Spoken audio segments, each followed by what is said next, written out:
ದೇಶದ ಮೊದಲ 3 ಸೇನಾ ಪಡೆಗಳ ಮುಖ್ಯಸ್ಥ ಬಿಪಿನ್ ರಾವತ್ ಮತ್ತು ರಾವತ್ ಪತ್ನಿ ಪಂಚಭೂತಗಳಲ್ಲಿ ಲೀನವಾದರು.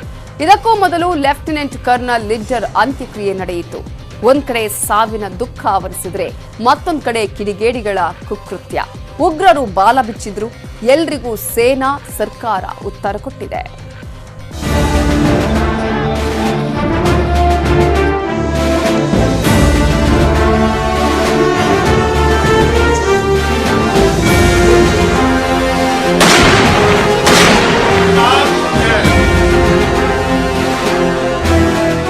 ಹೆಲಿಕಾಪ್ಟರ್ ದುರಂತದಲ್ಲಿ ಮೃತಪಟ್ಟಿದ್ದ ದೇಶದ ಮೊದಲ ರಕ್ಷಣಾ ಪಡೆಗಳ ಮುಖ್ಯಸ್ಥ ಜನರಲ್ ಬಿಪಿನ್ ರಾವತ್ ಮತ್ತು ಅವರ ಪತ್ನಿ ಮಧುಲಿಕಾ ರಾವತ್ ಪಂಚಭೂತಗಳಲ್ಲಿ ಲೀನರಾದರು. ದೆಹಲಿಯ ಬ್ರಾರ್ ಸ್ಕ್ವೇರ್ ಸೇನಾ ಚಿತಾಗಾರದಲ್ಲಿ ಸಕಲ ಸೇನಾ ಗೌರವಗಳೊಂದಿಗೆ ಅಂತ್ಯಕ್ರಿಯೆ ನೆರವೇರಿತು.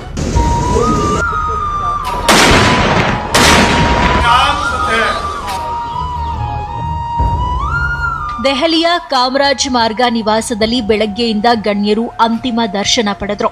ಕೇಂದ್ರ ಸಚಿವರುಗಳಾದ ನಿರ್ಮಲಾ ಸೀತಾರಾಮನ್, ಸ್ಮೃತಿ ಇರಾನಿ, ಪ್ರಹ್ಲಾದ್ ಜೋಶಿ ಸೇರಿದಂತೆ ಹಲವು ಗಣ್ಯರು ಅಂತಿಮ ನಮನ ಸಲ್ಲಿಸಿದರು.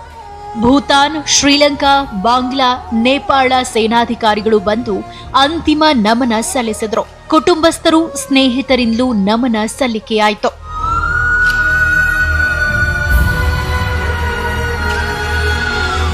ಮಧ್ಯಾಹ್ನ 3 ಗಂಟೆ ವೇಳೆಗೆ ಬಿಪಿನ್ ಅವರ ನಿವಾಸದಿಂದ ಪಾರ್ಥಿವ ಶರೀರದ ಮೆರವಣಿಗೆ ನಡೆಯಿತು. ಕಂಟೋನ್ಮೆಂಟ್ ಸೇನಾ ಚಿತಾಗಾರದವರೆಗೂ ಸಾವಿರಾರು ಜನ ಜಮಾಯಿಸಿದ್ರು. ಸೇನಾ ಚಿತಾಗಾರದ ಹೊರಗೂ ಸಾವಿರಾರು ಜನ ಸೇರಿದ್ರು. ಚಿತಾಗಾರದಲ್ಲಿ ಸೇನಾ ಗೌರವ ಸಲ್ಲಿಸಿದ್ರು. ರಕ್ಷಣಾ ಸಚಿವ ರಾಜನಾಥ್ ಸಿಂಗ್, ದೆಹಲಿ ಸಿಎಂ ಅರವಿಂದ್ ಕೇಜ್ರಿವಾಲ್, ಉತ್ತರಾಖಂಡ್ ಸಿಎಂ ಪುಷ್ಕರ್ ಸಿಂಗ್, ಅತ್ಯುನ್ನತ ಅಧಿಕಾರಿಗಳು ಅಂತಿಮ ಗೌರವ ಸಲ್ಲಿಸಿದ್ರು.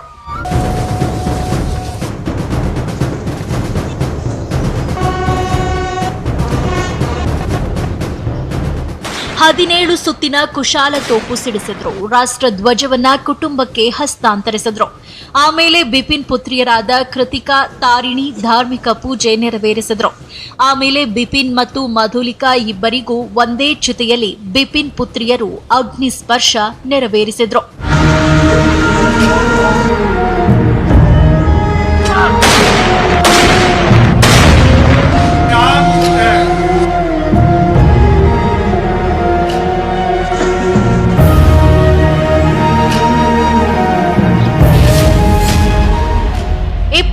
ಪ್ರತ್ಯಕ್ಷದರ್ಶಿಗಳು, ಗ್ರಾಮಸ್ಥರ ವಿಚಾರಣೆ.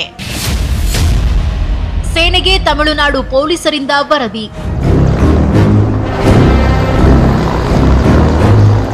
ತಮಿಳುನಾಡಿನ ಕುನೂರು ಸಮೀಪ ಬುಧವಾರ ದುರಂತದ ಸಂದರ್ಭದಲ್ಲಿ ಏನಾಯ್ತು ಅಂತ ಯಾರಿಗೂ ಗೊತ್ತಿಲ್ಲ. ಬ್ಲಾಕ್ ಬಾಕ್ಸ್ ವಶಕ್ಕೆ ಪಡೆದು ತನಿಖೆ ನಡೀತಾ ಇದೆ. ಇವತ್ತು ದುರಂತವನ್ನ ಕಣ್ಣಾರೆ ಕಂಡ ಪ್ರತ್ಯಕ್ಷದರ್ಶಿಗಳನ್ನ ವಿಚಾರಣೆ ಮಾಡಿದ್ರು. ಈಗಾಗಲೇ 25 ಜನರ ಹೇಳಿಕೆಯನ್ನ ಕಲೆ ಹಾಕಲಾಗಿದ್ದು, ವಿಡಿಯೋ ದಾಖಲೆಗಳನ್ನ ಸೇನೆಗೆ ಹಸ್ತಾಂತರ ಮಾಡಿದ್ರು. ಇನ್ನು ದುರ್ಘಟನೆಯಲ್ಲಿ ಬದುಕುಳಿದ ಏಕೈಕ ವ್ಯಕ್ತಿ ಗ್ರೂಪ್ ಕ್ಯಾಪ್ಟನ್ ವರುಣ್ ಸಿಂಗ್ ಅವರ ಸ್ಥಿತಿ ಗಂಭೀರವಾಗಿದೆ. ಜೀವರಕ್ಷಕ ವ್ಯವಸ್ಥೆಯಲ್ಲಿದ್ದು ಬೆಂಗಳೂರಿನ ಹಲಸೂರು ಆರ್ಮಿ ಆಸ್ಪತ್ರೆಯಲ್ಲಿ ಸಾವು ಬದುಕಿನ ಮಧ್ಯೆ ಹೋರಾಡುತ್ತಿದ್ದಾರೆ.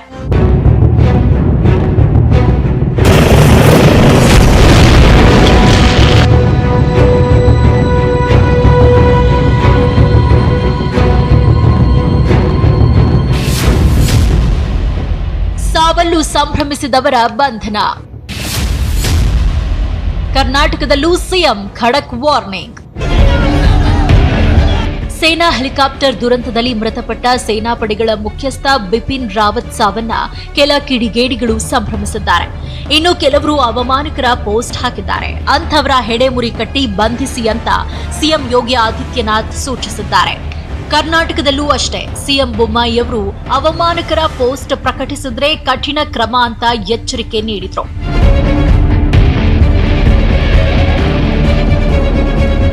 ಬಿಪಿನ್ ಅಂತ್ಯಕ್ರಿಯೆಗೂ ಮುನ್ನ ಲಿಡ್ಡರ್ ಅವರ ಅಂತ್ಯಕ್ರಿಯೆ ನೆರವೇರಿಸಿದ್ರು. ಇಷ್ಟೆಲ್ಲದರ ಮಧ್ಯೆ ಹೆಲಿಕಾಪ್ಟರ್ ದುರಂತದಲ್ಲಿ ಮಡಿದ ಇನ್ನೂ 9 ಜನರ ಗುರುತು ಪತ್ತೆಯಾಗಿಲ್ಲ.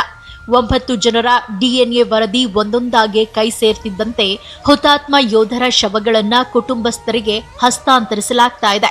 ಏನೇ ಆಗ್ಲಿ, ಭಾರತದ 3 ಸೇನಾಪಡೆಗಳ ಮುಖ್ಯಸ್ಥ ಬಿಪಿನ್ ಇನ್ನಿಲ್ಲ. ಈಗ ಅವರ ಜಾಗವನ್ನ ಯಾರು ತುಂಬ್ತಾರೋ ಕಾದು ನೋಡಬೇಕು. Bureau report, news 18 Kannada.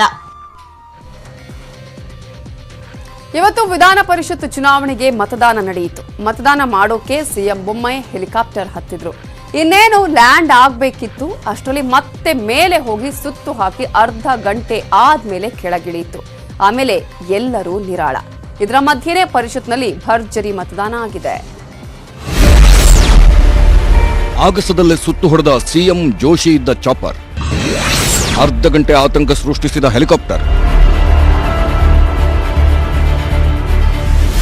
ಇವತ್ತು ರಾಜ್ಯದಲ್ಲಿ ವಿಧಾನ ಪರಿಷತ್ ಚುನಾವಣೆಗೆ ಮತದಾನ ನಡೆಯಿತು.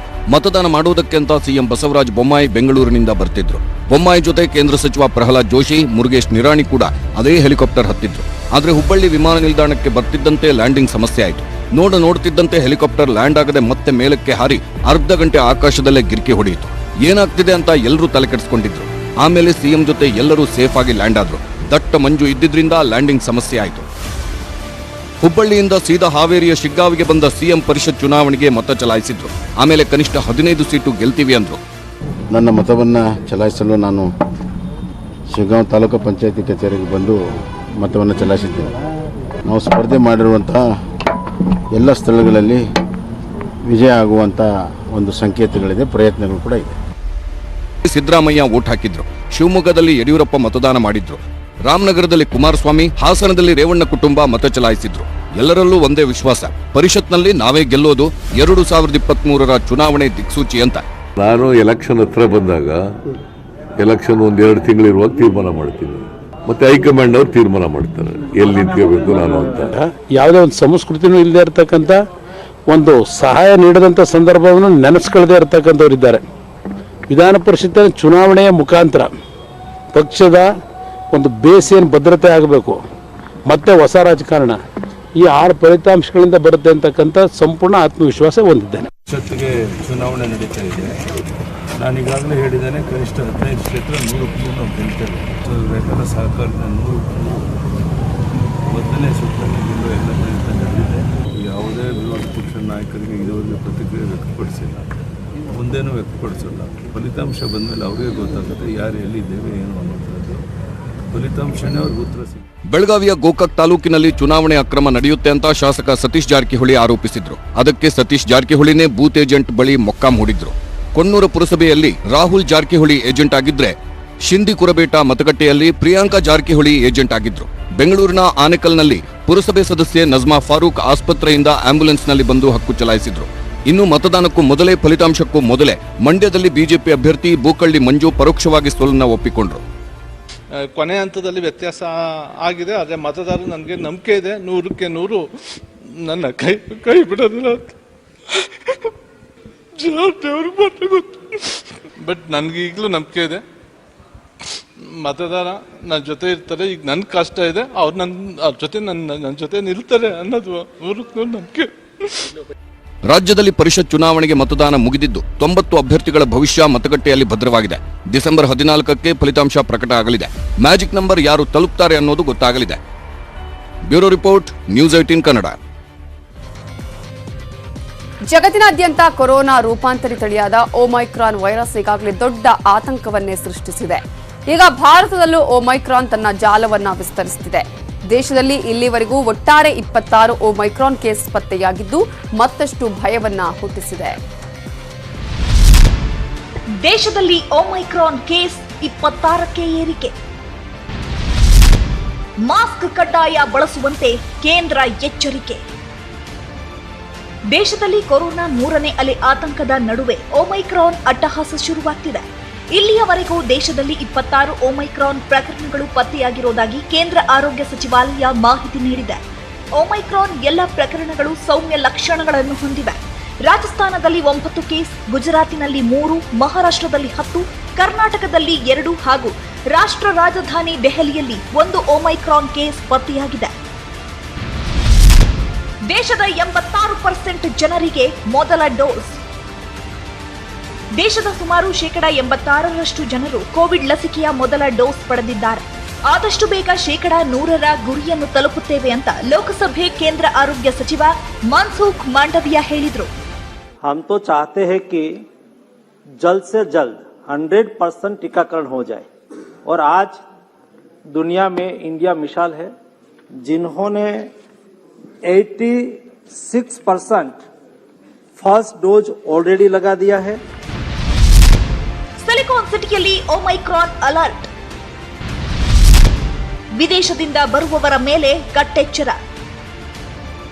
ಒಮೈಕ್ರಾನ್ ವೈರಸ್ ಎಲ್ಲೆಡೆ ಭಯವನ್ನು ಸೃಷ್ಟಿಸಿದೆ. ಬೆಂಗಳೂರಿನ ಕೆಂಪೇಗೌಡ ಏರ್ಪೋರ್ಟ್ನಲ್ಲಿ ಕಟ್ಟೆಚ್ಚರ ವಹಿಸಲಾಗಿದೆ. ವಿದೇಶದಿಂದ ಬರೋ ಪ್ರತಿಯೊಬ್ಬ ಪ್ರಯಾಣಿಕನನ್ನು ತಪಾಸಣೆಗೆ ಒಳಪಡಿಸಲಾಗುತ್ತಿದೆ. ದಕ್ಷಿಣ ಆಫ್ರಿಕಾ ಸೇರಿದಂತೆ ಹೈರಿಸ್ಕ್ ದೇಶಗಳಿಂದ ಬರುವವರಿಗೆ 6 ಹಂತದಲ್ಲಿ ಏರ್ಪೋರ್ಟ್ನಲ್ಲಿ ತಪಾಸಣೆ ಮಾಡಲಾಗುತ್ತಿದೆ. ಇವತ್ತು ಯುಕೆಯಿಂದ ಬೆಂಗಳೂರಿಗೆ 318 ಪ್ರಯಾಣಿಕರು ಬಂದಿದ್ರು. ಪ್ರತಿ ಗೇಟ್ನಲ್ಲೂ ಕಟ್ಟುನಿಟ್ಟಿನ ತಪಾಸಣೆ ಮಾಡಲಾಯಿತು.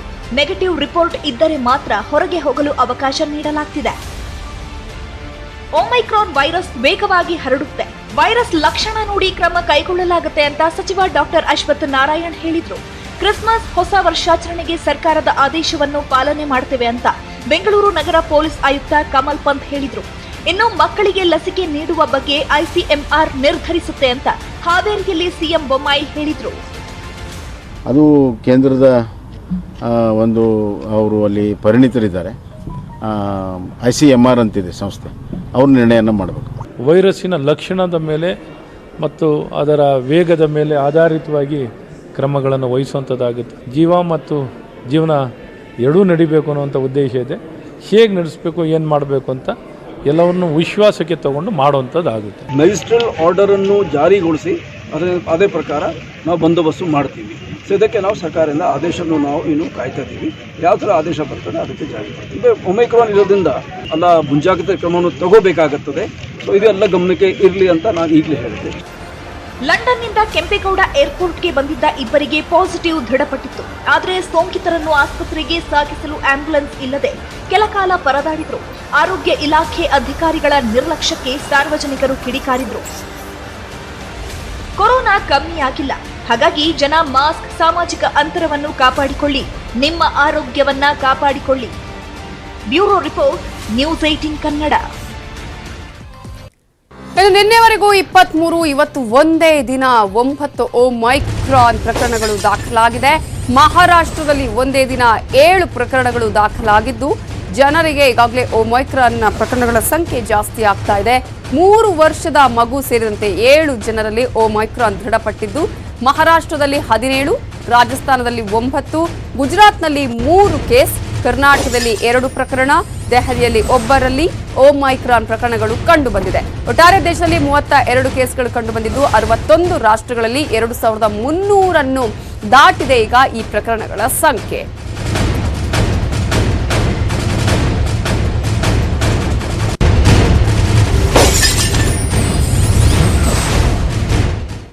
ಪದ್ಮಶ್ರೀ ಪುರಸ್ಕೃತ ಜೋಗತಿ ಮಂಜಮ್ಮ ನಿನ್ನೆ ನ್ಯೂಸ್ 18 ಕನ್ನಡದ ಜೊತೆ ಮಾತಾಡಿದ್ರು. ತೃತೀಯ ಲಿಂಗಿಯಾಗಿ ಅನುಭವಿಸಿದ ಕಷ್ಟಗಳನ್ನೆಲ್ಲ ಕಣ್ಣೀರು ಹಾಕೊಂಡು ಹೇಳಿದ್ರು. ದೇಶವೇ ಗುರುತಿಸಿದ ಸಾಧಕಿಗೆ ಇರೋದಿಕ್ಕೆ ಒಂದು ಮನೆ ಇಲ್ಲ, ಸೈಟ್ ಇಲ್ಲ ಅಂತ ಕಣ್ಣೀರಿಟ್ರು. ಹೊಸಪೇಟೆಯ ಮರಿಯಮ್ಮನಹಳ್ಳಿಯಲ್ಲಿ ವೃದ್ಧಾಶ್ರಮಕ್ಕೆ ಭೂಮಿ ಕೇಳಿದ್ರು. ನಿನ್ನೆಯಿಂದಲೂ ನಿಮ್ಮ ನ್ಯೂಸ್ 18 ಕನ್ನಡ ಈ ಬಗ್ಗೆ ವಿಸ್ತೃತ ವರದಿ ಬಿತ್ತರಿಸಿತ್ತು. ಇವತ್ತು ಆ ವರದಿಗೆ ಫಲ ಸಿಕ್ಕಿದೆ. ಜೋಗತಿ ಮಂಜಮ್ಮ ಒಳ್ಳೆ ಕೆಲಸ ಮಾಡ್ತಿದ್ದಾರೆ. ತೃತೀಯ ಲಿಂಗಿಗಳಿಗೆ ವೃದ್ಧಾಶ್ರಮ ಮಾಡ್ತಾ ಇರೋದು ಒಳ್ಳೆಯ ಕೆಲಸ. ಜೋಗತಿ ಮಂಜಮ್ಮನವರಿಗೆ ಕೂಡಲೇ ಜಾಗ ಕೊಡುವಂತೆ ಜಿಲ್ಲಾಧಿಕಾರಿಗಳಿಗೆ ತಿಳಿಸುತ್ತೇನೆ ಅಂತ ಅಶೋಕ್ ಭರವಸೆ ಕೊಟ್ಟಿದ್ದಾರೆ.